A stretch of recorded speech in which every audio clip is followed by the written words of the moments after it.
What's up guys အားလုံးပဲမင်္ဂလာပါဒီကနေ့ကျွန်တော်ပြောပြမှာကတော့မေ့သွားတဲ့ Facebook password ကိုပြန်ယူလို့ရတဲ့နည်းလမ်းတစ်မျိုးကိုပြောပြပေးမှာဖြစ်ပါတယ်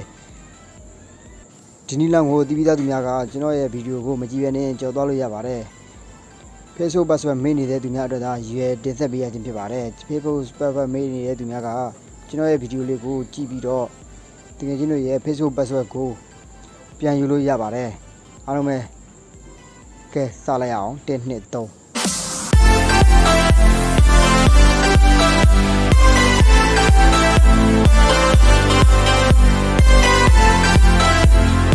ပထမဆုံးအနေနဲ့ Gmail တဲ့ကိုဝင်ရမှာပဲဖြစ်ပါတယ် Gmail တဲ့ကိုဝင်လိုက်ပါဝင်ပြီးရင် Money ယူခိုးခဲ့အကောင့်ကိုနှိပ်ပါနှိပ်ပြီး Security ကိုနှိပ်ပါဘော်လေးကိုဆွဲလိုက်ပါ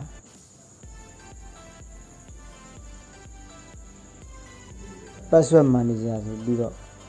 ပေါ်လာမှာဖြစ်ပါတယ်အဲ့ဒါကိုနှိပ်ပါနှိပ်ပြီးရင် Facebook ကိုနှိပ်ပါ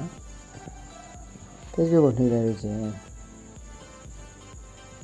lock screen တောင်းမှဖြစ်ပါတယ် screen lock တောင်းတဲ့ချိန်မှာ screen lock ကိုနှိပ်ပေးလိုက်ပါအဲ့ချိန်မှာဒီလိုပေါ်လာမှဖြစ်ပါတယ်ဒီလိုပေါ်လာချိန်မျက်လုံးလေးကိုနှိပ်လိုက်ပါမျက်လုံးလေးကိုနှိပ်လိုက်လို့ချင်းတကယ်ချင်းတို့ရဲ့ Facebook account နဲ့ password ကိုမြင်ရမှာဖြစ်ပါတယ်ဒုတိယနည်းတစ်ခုကတော့ Chrome ထဲကိုဝင်ပြီးတော့ပြန်ယူတဲ့နည်းပဲဖြစ်ပါတယ် Chrome ထဲကိုဝင်လိုက်ပါ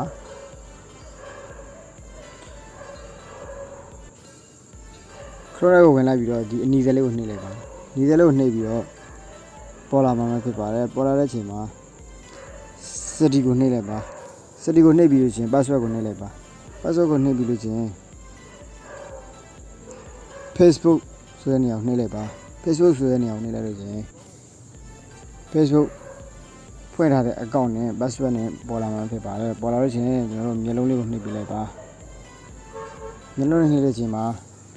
lock screen တောင်းမှာဖြစ်ပါတယ် lock screen တောင်းရင်ကျွန်တော်တို့ lock screen နှိပ်ပြလိုက်ပါ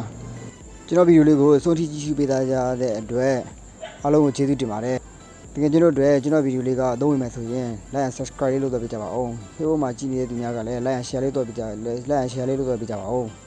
တကယ်ကျွန်တော်ရဲ့ like and subscribe like and share လုပ်တော့ပြခြင်းကလည်းကျွန်တော်ဗီဒီယိုအတွက်အမှတ်ပေးလို့ဖြစ်တဲ့အတွက်ကျွန်တော်ဗီဒီယိုအတွက်လည်းအသုံးဝင်ပါတယ်အကျိုးရှိပါတယ်အားလုံးပဲ bye bye နောက်ဗီဒီယိုမှာပြန်လည်တွေ့ဆုံကြပါမယ်